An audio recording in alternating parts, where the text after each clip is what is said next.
Welcome to I Love My HBCU ?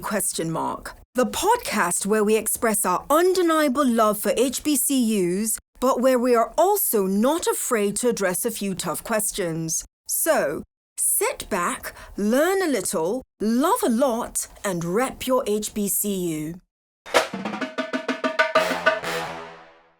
It's another episode and another reason to love your HBCU. And we have another Maryland HBCU in the house, Ayanna Tweedy from Bowie State University. Ayanna, how are you doing today? I'm doing wonderful. It's a beautiful Friday in Southern California, so I'm awesome. How you doing? The minute you just said Southern California, I got jealous. Now, here's the funny thing. I do not want to live in California. I just want the weather. I Yes. don't want to live there. I really Yeah. don't. I've visited enough times to know, not my vibe. But I want the weather. I want to be able to eat my cake and have it too. What took you to Southern California, Ayanna? So, did you ask me what am I doing in California? What took you to Southern Okay, I California? got you. Yes. We had a little glitch there. So, I've been to California twice. So, this is my second stint living in California. Um, right before COVID, I was in Claremont, California, which is in the inland. And currently I live in Bakersfield. And so they're like 2.5 hours apart. But in Bakersfield, it's dry. This is dry heat. There's not a drop of humidity. So my skin, I can wear sunscreen for 30 minutes and it doesn't do anything. Versus if I'm in the inland, to me, it's a little bit more moisture, but it's not like Texas or Virginia or Maryland where it's humid. It's just you sweating and you're hot at the same time. And so Listen. been working in college athletics out here for the past 3.5 years before COVID, and then now for about a year. And so, absolutely love it. Athletics will take you around the world, and it definitely has. So that's what brought me to California. So you said athletics will take you around the world. hmm Do you know I say that to my students? I say athletics and military. hmm And I'd rather you picked athletics over military. That's just the truth. Yes, please. Yes, thank you. Let's. Yes. Listen. But athletics and military will take you all over the world. We're Yeah. going to get into conversation with you. You are an athlete, a former student hmm athlete from Bowie State University. You're also a Hall of Famer. Let's hmm quickly drop that into the conversation. Um, but I always ask people because I'm learning to my surprise because I'm in the HBCU world. I live, eat, breathe HBCU. And so when people tell me they don't know what an HBCU is or they don't know their HBCUs, I'm like, Yeah. excuse me? But Yeah. I'm learning that there's still quite a few humans out there, regardless of race, who don't know what an HBCU is. So I've been Yeah. taking this opportunity with each one of my amazing guests like yourself. Ayanna, I want you to be the super dopest alumni ambassador for Bowie State University. For high school students who've never heard of Bowie State University, why should they consider attending? Ooh. Well, I will share what I shared with one of my mentees that's actually graduating from Taft College today. She will be going to Bowie State University as a transfer student.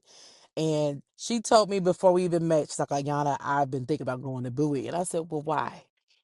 She's like, I will be a first generational student in my household.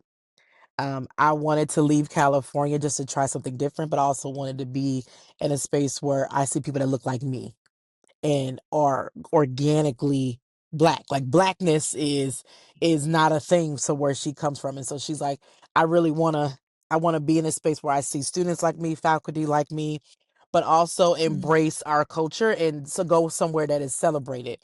And that's what that's why I chose Bowie. I mean, Bowie was about 3.5 hours away from Chesterfield, Virginia, where I grew up. And I didn't want to go too far away from home, but I also knew that there were enough HBCUs from North Carolina on up that I could pick from, that I could get the cultural experience, get the high academic experience, but also build a community. And that's why I chose BSU. I will still choose it to this day.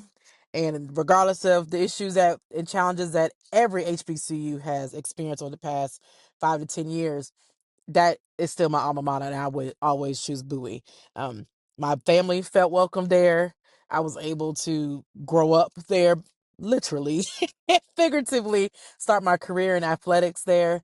And the commissioner, who was Jackie McWilliams Parker, who's one of my biggest mentors, being able to see the first female African American commissioner in a Division II and HBCU conference was a big deal. And I admire the strides that Bowie has overcome over the past, I guess my lifetime at this point. And I'm just excited that when I go back to campus, people still know who I am. Um, I'm always helping out at some event or speaking to the athletes or doing something with SAC. And so being able to just say that this HBCU molded me, shaped me into the human that I am, I'm always going to rep BSU. That's never going So, to so change. Ayana, I typically ask this question later, but there's something you said that's making me want to ask the question now, and that's your college selection journey. Mm-hmm. You're from Chesterfield, Virginia, Mm-hmm. and listen, we could probably count between the two of us 20 HBCUs between Virginia, DC, Maryland, Mm-hmm. North Carolina, like within reach, right? Yep. Within reach for you.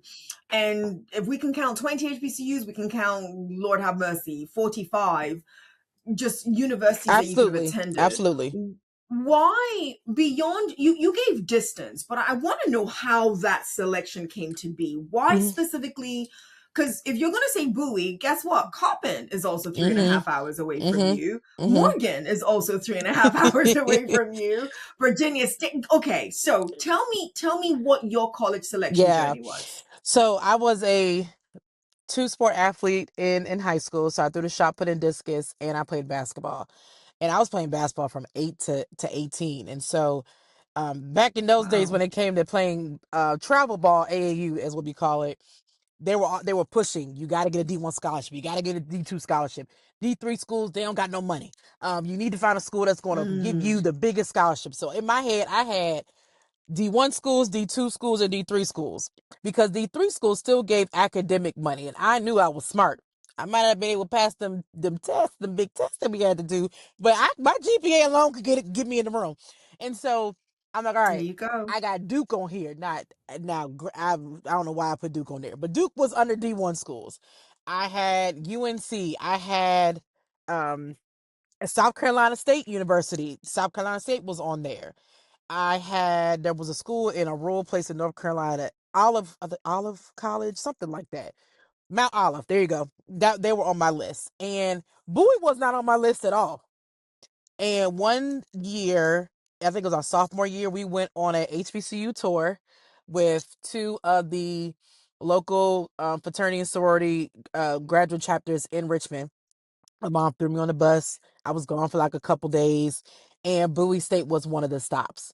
I said, "Oh, okay." Mm. And it didn't look like what it looked like now. So half the size of the campus. So I'm like, okay, this ain't that bad. This ain't that bad. So I reached out to the throws coach, and we were communicating for like Mm. 6 months. And actually, I met the head track and field coach, Coach Latimer, who's my auntie, my mentor, at a track meet, and we just kept in touch over the next 2 years of my high school career. But my mom and I actually went back to Bowie and did like a self-guided tour. We didn't go to the admissions office. We kind of just, hey, if this is where you want to go, we need to go see like what it looked like with people and without people. We walked into the dorm. Ain't nobody at the desk. We just taking a tour. And I said, this is where I'm going. It's where I'm going. I like it. It's small.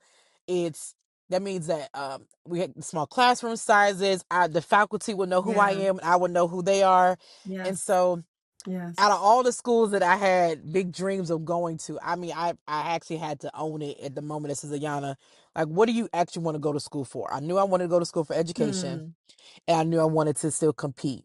I didn't want to compete on a team sport. I wanted to be an individual. So I went the track and Hmm. field route and was able to land a scholarship on the track and field team. And so I can remember very, very vividly. My grandmother was in hospice, and she was at home with all her family.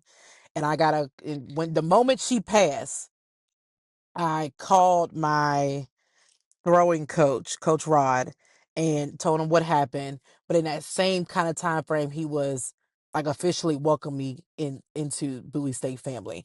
And so another another chapter ended, but another one started. And so I came on the Yeah. campus as a freshman and just thought I was the hot thing on the yard, and realized that even that transition alone was like, oh, I'm not. So um that freshman mentality of like, yeah, I'm gonna be running the yard. No, no, no, no. You got to get beat down and get built back up. But I mean, even then, I still chose Bowie. I wanted to leave. I called my mama and daddy. I'm like, no, they're mean. They don't listen to me. And my mom and dad's like, that's not our problem anymore. That's yours. So you either need to, That's yours.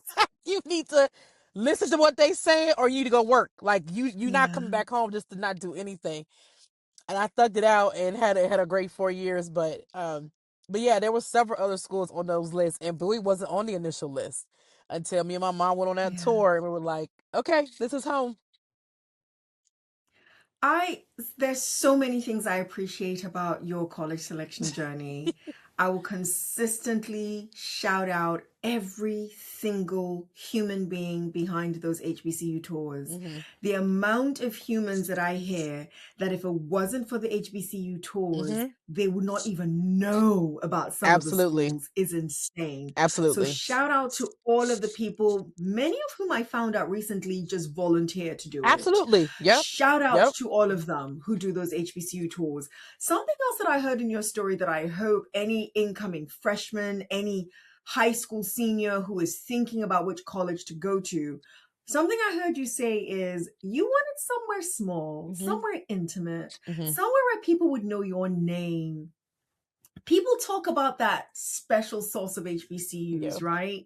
And I hear a lot of people talk about community. Hmm. And what you described was your version of community. So, to anyone listening to Ayanna and anyone that hears the sound of my voice, define what community is for you Right. and go looking for that. None of us make it out here on our own, not Right. a single one of us. So, know what you need for your community and start doing that even as early Hmm. as college.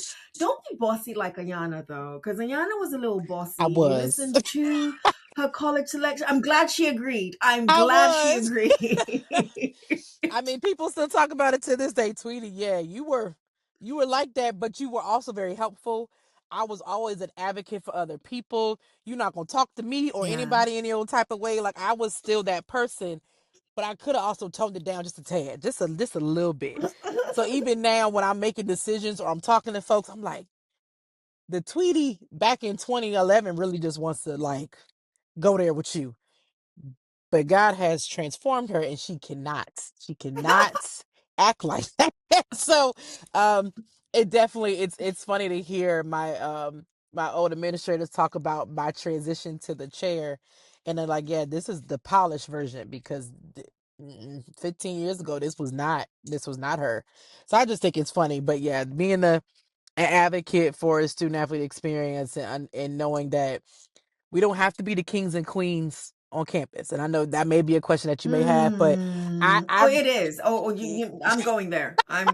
because I did run. I ran for something, and I realized, I said, this is not my life. No, this is not Yeah, it. we're going to talk about that in a hot second. Before I do though, I want to treat you to our rapid 67, and that is as many questions as I can get out in 67 seconds. Let me know when you are ready. Ooh, I'm ready. Let's go. Describe your HBCU experience in one word. Loving. Loving. Okay, okay. I love that. What's your hype song for any workout? Anything with Little John in it. Um, I was just listening to one. I don't know if we can say the word on screen, but yeah, anything with Little John in it, we're good. Go ahead, say it. It's YouTube. Go ahead. So damn, that's the title of the song. Don't start, none won't be done. It's that's it. That's it. That's it. That's it. I can't. We can say that. Okay. So now because I love your music choices. If your time in college was a song, what song would it be? Never would have made it. Never would have made. I'm dead. No, like 3 days before graduation, I almost didn't make it. So yeah, never would have made Jesus, Jesus, it. she's not kidding. Okay, shout out your favorite professor, person, whoever Oh, at Bowie State, then or now. Just shout them out oh. So this is not fair. Okay. because it's a lot for you, isn't it? Okay. Um. Okay. Shout out a few. Let's hear their names. Shout out a few. Okay. Ooh. Okay. Everyone that worked in facilities and food services, hands down. Okay. I come on the campus even to this day, and some of them still know me, and they still want to check up on me. So yes, absolutely. Um, our campus safety officers and police officers, because I was a resident assistant and I called them a lot. Called them 44. That was their extension on campus. And so, oh, call 44. Yeah. So yeah, the whole department. Um, No, Ayana, listen, listen. I want to get into that very, very quickly. I have to. You are the first human being. We're 3 seasons in, okay? And this is season 4. You are the first human being whose shout out has gone to facilities mhm, and food services, mhm, and the first human being whose shout out has gone to security. absolutely. Thank you. Yeah. Thank you.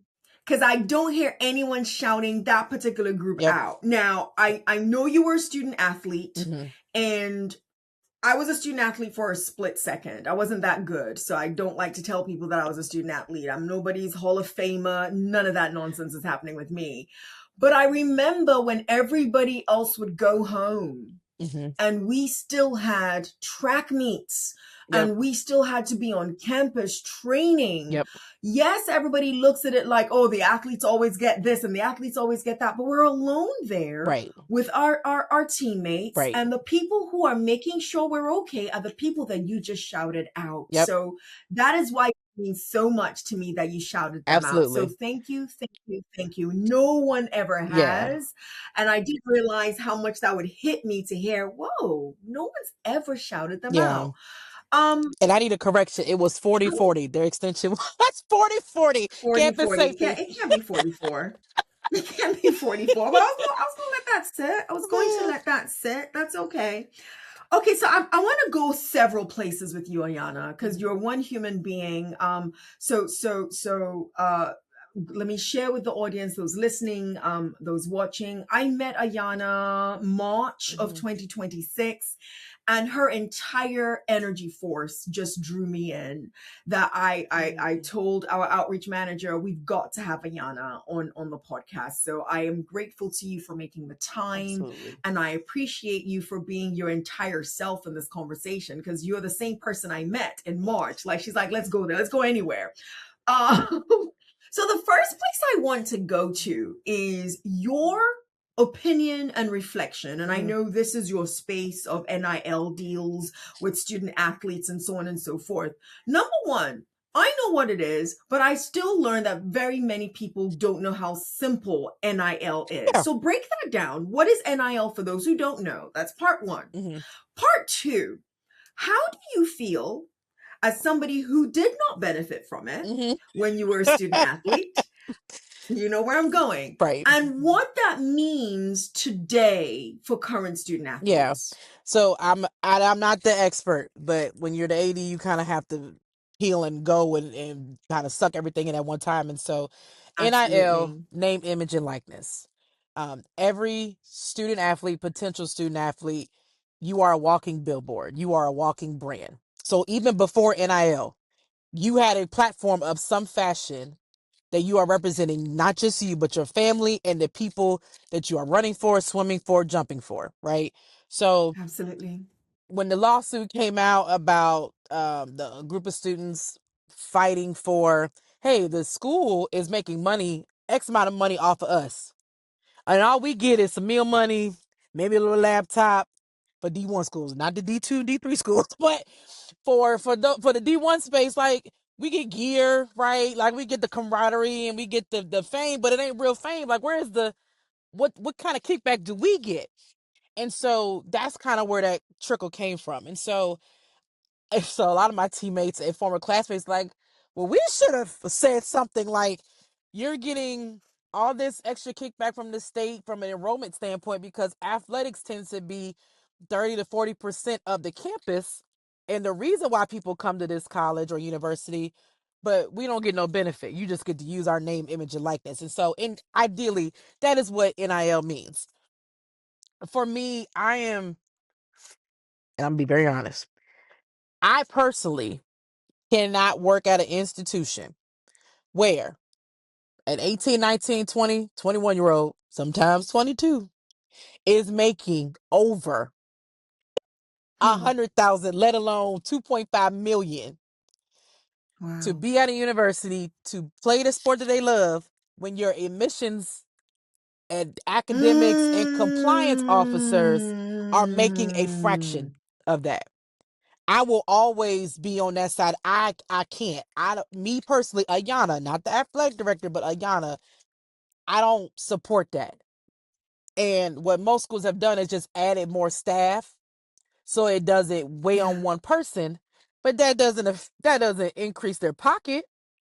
So the people that have got into athletics or has been in athletics is not for the money. It's because we want student athletes to be successful. But now that absolutely. the government has infringed on collegiate athletics in a way that now we're just looking at this revenue sharing. We're looking at how the state and these schools can get their kickback now that y'all done gave these student athletes this money. It's not for the love of the game no more. I will still always Yeah, love watching sports and college sports particularly, but we're going away from why we do what we do. It doesn't feel like an amateur sport anymore. And that's why I said it's a. Do I want these babies to get a check? Yeah, get your money. That's your job. Get your money. Some people yeah, have gone yeah. before you so you can have this opportunity. But from the administrative lens, we should have had more guardrails on it. We should have had a little bit more Mm, protection on it. And the education piece, because I work at a community college, when they see NIL, all they think about is money. But there is a absolutely. professional and business aspect of it that we haven't taught them yet.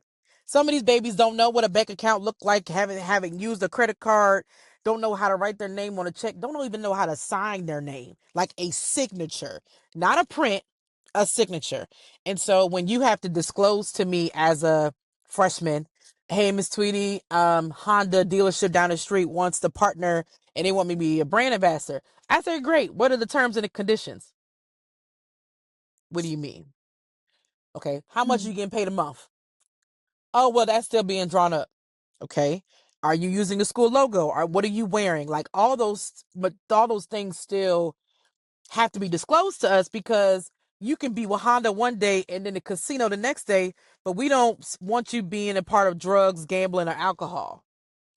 And so you still have to be mindful of that. There are still bylaws that we still have to follow that won't infringe on your eligibility. But as a human being, you're not old enough to be sponsored by Corona or Magic City Casino. Like you're not old enough to do any of that.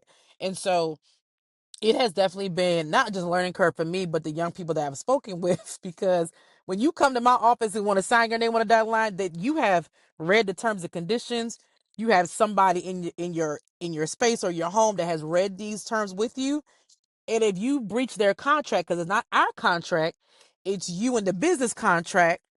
That's on you. That's not on us.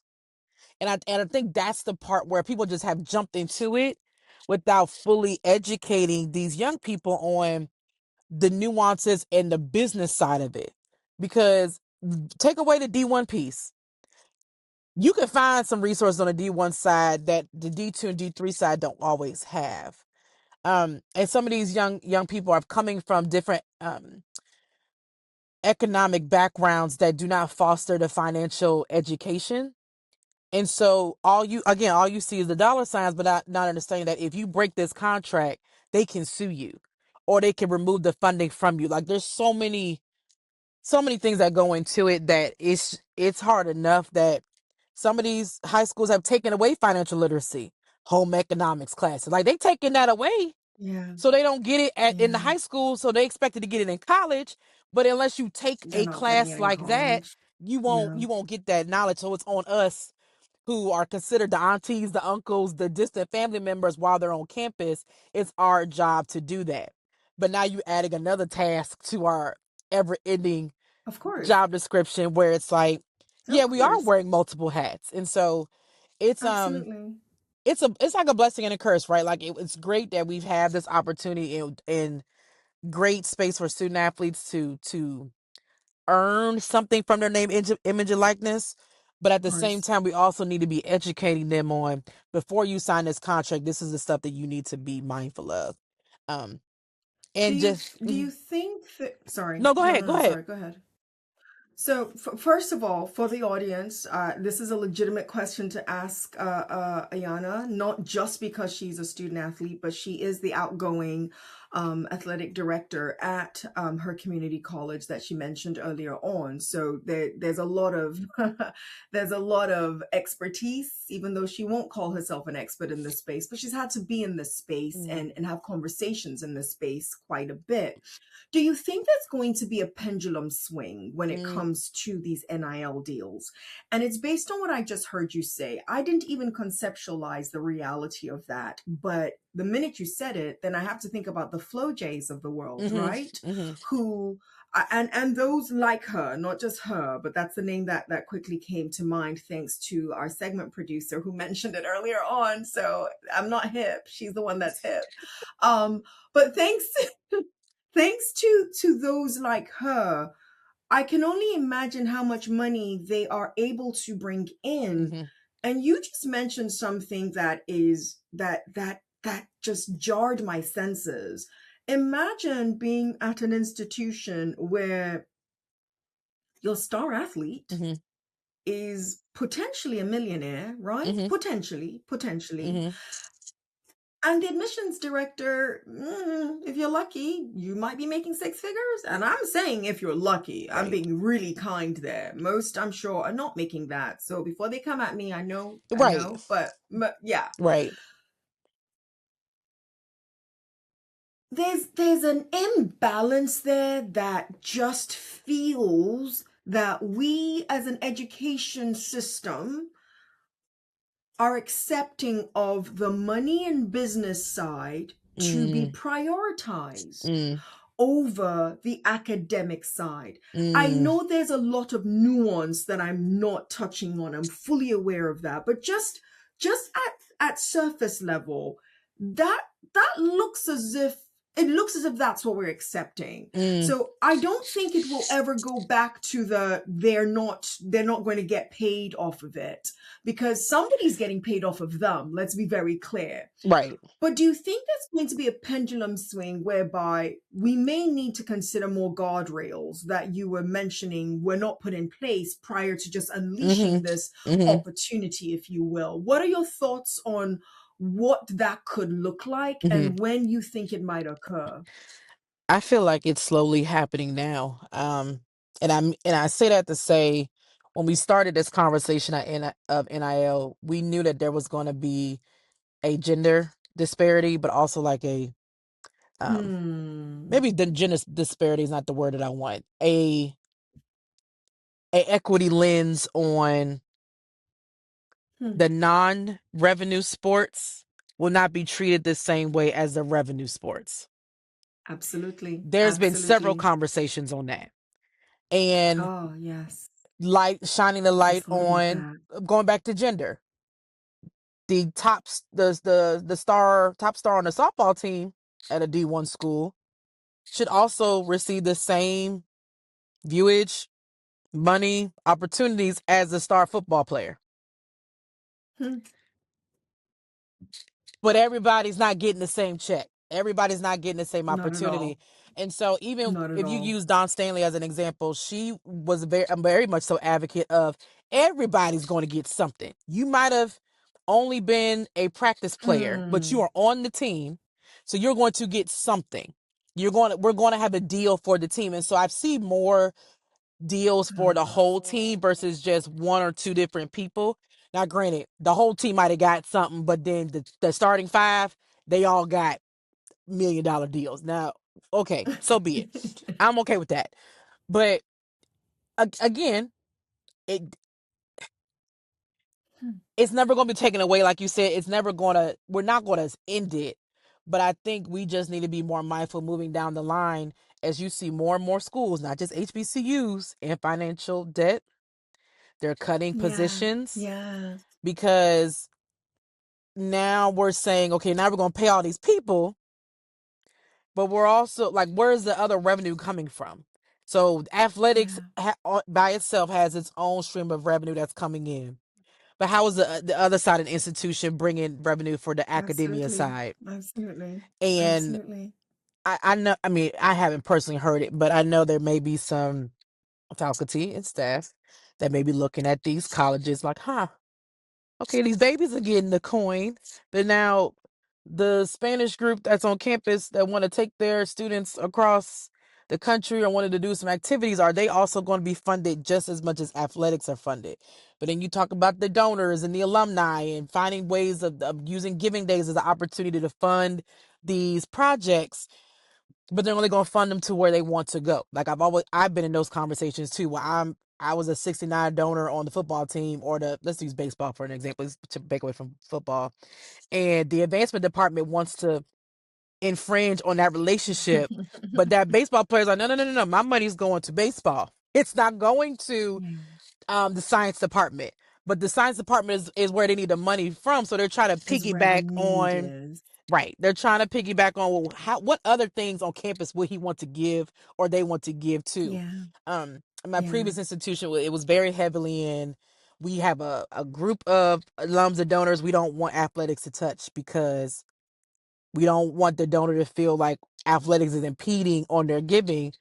But most of them were student athletes and they want to give to the baseball field or they want to put To up a the netting baseball. system, right? Like, so there has to be a genuine partnership across the campus on how these funds are Yeah. going to be shared. The other layer is it's very different from private to public. Private Absolutely. schools can move their money Absolutely. differently than state public schools. Yeah. Yeah. And so if you don't have a strong a donor alumni base that gives, your endowment can suffer, your scholarships can suffer. And so it's been a interesting web we have woven into this idea that we can be athletes, we can get paid to do what we love. That doesn't guarantee us staying in school. We hear Yeah. it all the time. No, They not at bounce all. around, transfer just for a bag. You supposed to be going to It school. doesn't seem as if it's about the acad Yeah, and I don't want to say that, and because for I'm some not people it is saying that. though. It.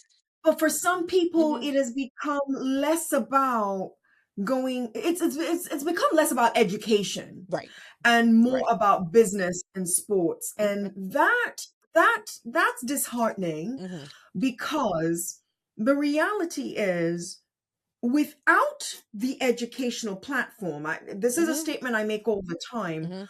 Without the university, without the students, there's no point to any of There's the no rest point. of it. Right, Like, where are you going to play your collegiate sport right, if there is no academic institution for you to right, play the collegiate sport at? So, right. listen, I'm looking forward to seeing how it Mhm. metamorphs or it morphs into something that is a bit more equitable, because I really do think inequity is going to run rampant very, very Yeah, soon if it isn't yeah. already. Absolutely. And in any way you think of inequity, I'm actually, let's take race off the table. Mhm, In any other way you think of inequity, I think it's going to be impossible for it not to, when money mhm. is the one that is driving the decision over Absolutely, anything else. absolutely. I want to pivot ever so slightly. You've heard the news about Bowie State University, and let's be very clear, Mhm. Bowie State University is not the only institution, HBCU or otherwise, that finds itself in this position. But as an alum, Mm. I'm curious with regards to how it sits with you when you hear Mhm. of the situation that Bowie is in, and to be very clear for the listeners and the viewers, Bowie State University announced not too long ago that it was going to have to do some shifts in its hiring, as well Mhm. as some I call it shifts because I'm being kind, Mhm. but some shifts in its employee Mhm. database because of the $18 million budget deficit. So we can't speak on the deficit. Right. Neither of us are in the space to know Right. how it came to be. But I do want to know, from the space that you sit in as an alum, how does it sit with you? And how should alum respond when we hear these types of things happening at our schools? Mm. I have a so yes, I have a Ayanna lens. I have an alumnia lens, and I have a one day I may be on campus lens. So I'm gonna be very delicate when I respond to this, because Of course, of it's course. not alarming to hear this news. If you, like you said, if you've been on a campus before, somebody is going to say we don't have money to do X. We are in debt. So it's not alarming. I think what Hmm. I am a little maybe taken back by is we know that there's multiple people at the table making decisions on our spending. And we know that a lot of our money comes from the state. Some of our auxiliary groups, like athletics, has to fundraise their dollars in order to do what they need to do. Um, we we we hone in on our alums, we hone in on foundation boards, we hone in on our endowments, so that we know that we have to bring in a certain amount of money to just operate on a day-to-day basis. I feel in my spirit that when we kind of knew that there was a shift going upwards towards our debt, like our debt is just continuing to grow, I feel like we should have at least had a town hall conversation about the financial, or I guess the lack of thereof, like how healthy we are financially as an institution. I know scholarships are very important to Dr. Bro. I know growing certain endowments are very important to her. The student experience is very important to her. And from different colleagues and different friends of mine that have went to Bowie, graduated from Bowie, went back for their master's or doctoral degree, they know that transparency wins in relationships. And Mm-hmm, mm-hmm. now, granted, my favorite phrase, I'm gonna be transparent until I can't. There are some things that we're not going to know. But Absolutely, if we had more absolutely. insight on, okay, how healthy we are financially, year to year, quarterly, maybe a quarterly newsletter, and maybe when we got to like 10 million, did we were we frustrated then? Like, did we put in different parameters or different or change things before we got to the 15 mark? Okay, now we're at the 15 mark. What happened to 10 to 15? Did we meet with the governor? Does he know what's going on? Did we talk to our state officials about our financial issues?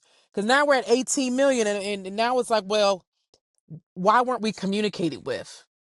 What Yeah, happened? 18 million and letting people go. So it's not just 18 Right, million, it's 18 million and we've got to let people go. We've got to figure out, like, it's emergency at this point. right. And I think as alums, I do want to still give, but you have to show me where my money is going to. And you have to Hmm. be honest that we might have misstepped, right? We might have over took bit too much off the, what is it, the piece of pie, and maybe not calculated um how this was going to affect us in the long run. And I'm only using like Yeah. 30,000 feet mindset because, again, like we said, we don't know, but I think the alums and the donors would probably want a little bit more transparency. I would have wanted to know a little bit more transparency, what we can do to help to minimize this number.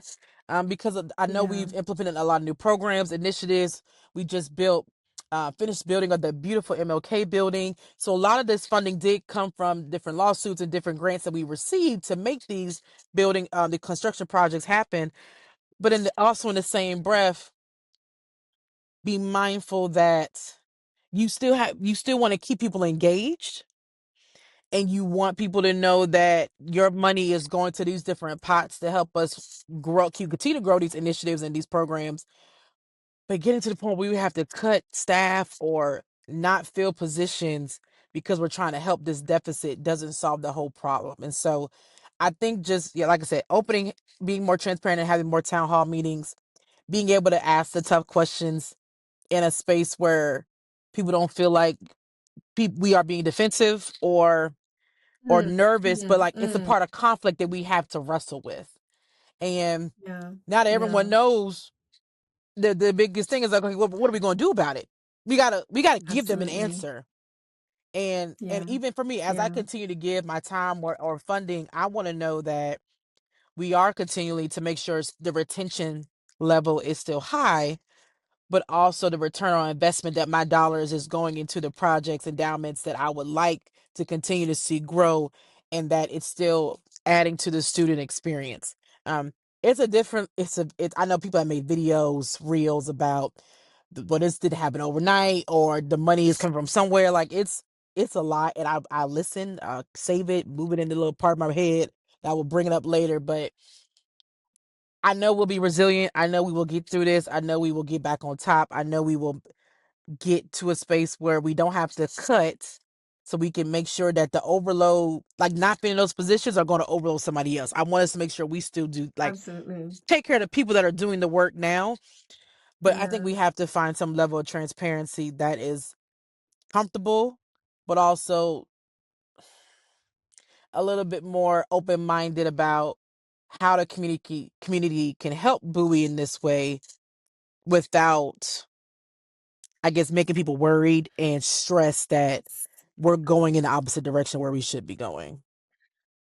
So again, I've heard you, and I love the way you said you aim to be transparent.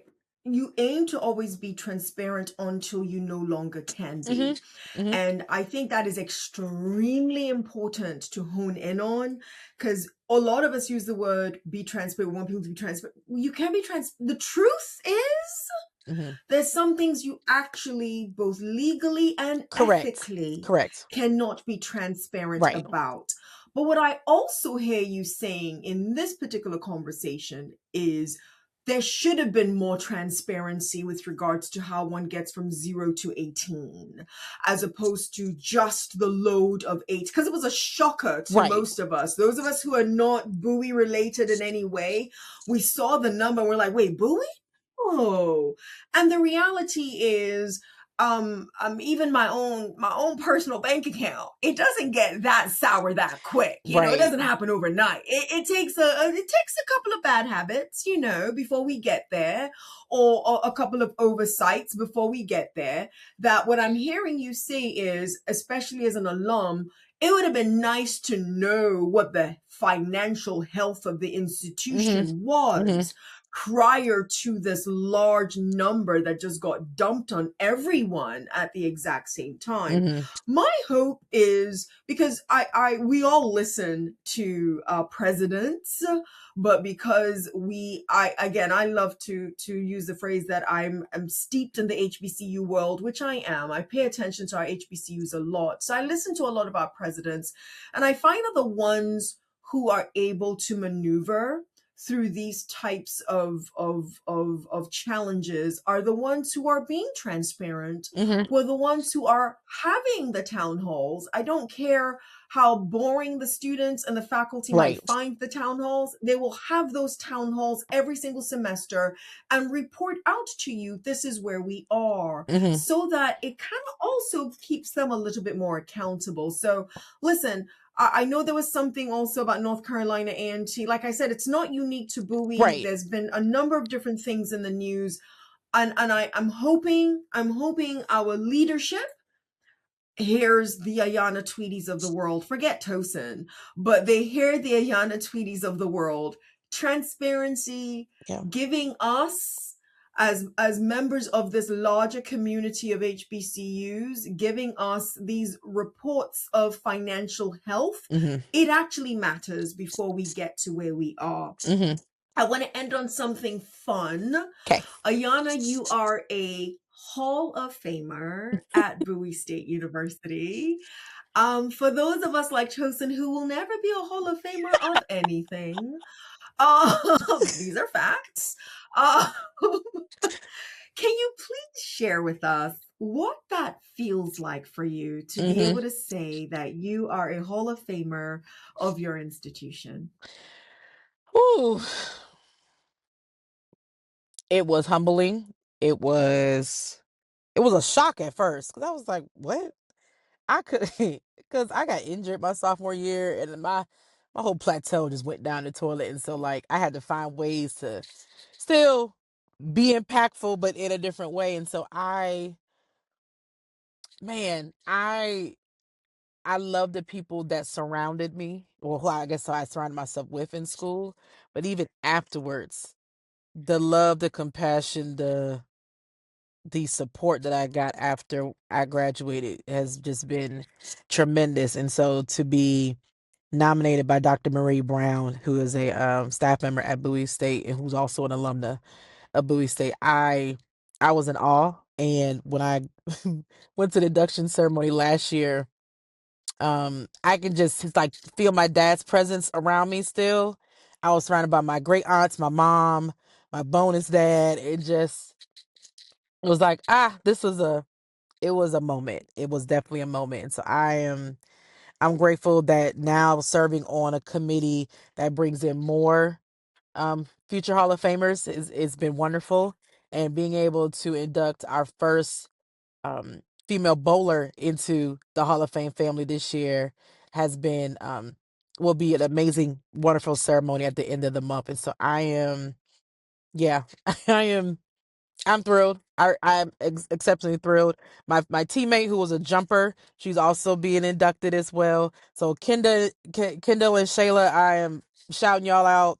Y'all earned it. We get to celebrate you in the next couple of weeks at the end of June. But it's my bulldog is sitting in my kitchen. As every time I pass by, he's just saying hi. But just to say that you left a legacy and you're still impacting and being an influence to the community and to the younger generation under you has been really cool. Ayanna Tweedy, that filled my heart with so much warmth, and I appreciate you for that. Is there anything that you're like, Tosin, I can talk about anything, you didn't ask me about this? What would you bless our audience with that I have not brought up in our conversation? Ooh. Okay. So your journey is yours. So whatever institution you choose, the journey is yours. No one's going to be able to walk that walk but you. If you choose to go to HBCU, choose it for you. I know there's legacies, there's tradition, but make your choice because that is I guess that's the decision you have to make every day. You have to choose to be here. And so my commissioner, I will always think she's my commissioner, gave me a bracelet that I wore for the 2024 fall convocation. So I spoke at Bowie, um, and I was a speaker, and I wore it that day. And the bracelet says, um, along the lines of you are meant to be like where your feet are, you are meant to be there. And just know that every day's not going to always be fun or happy, but the more challenging days, just know that you're where your feet are, you are meant to be there. That's amazing. That's amazing. Ayana, in one word or short phrase, end this episode for us. Why do you love HBCUs? That's where your chosen family is formed.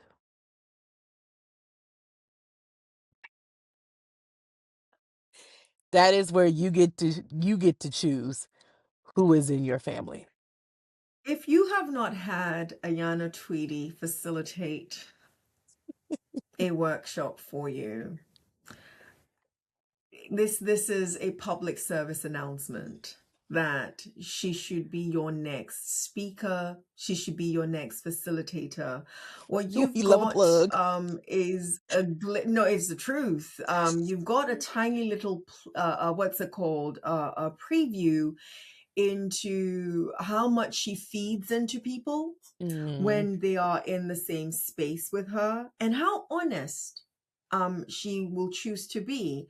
I was not scared, but I wondered if she would be as honest as she chose to be, as mm, accountable as she chose to be when it came to the Bowie question. mhm, And she went there. It wasn't bashing, but it was honest. It was a cry, a call out for accountability. And because of that, guys, anyone looking for a good workshop presenter or a good facilitator, you want somebody who's going to give you a honest review of the actual program, as opposed to I just want to make people feel good. yeah. Guys, it is impossible for you not to have liked this episode. If you were just thinking about it, now is the time for you to go ahead and literally just click like, not because of me, but because of Ayanna Tweedy. Mm. And I hope that I have done my due diligence in encouraging you to subscribe to I Love My HBCU wherever you get your podcasts. Yours in HBCU love. See you next episode. Ayanna Tweedy, thank you Thank so you. much. Thank you for having me. You've been listening to I Love My HBCU ? Let's keep the conversation going as we share our stories and encourage more practical support of HBCUs, whilst of course holding each other accountable. Don't forget to follow and subscribe for the latest episodes. Until next time, love and lift your HBCU.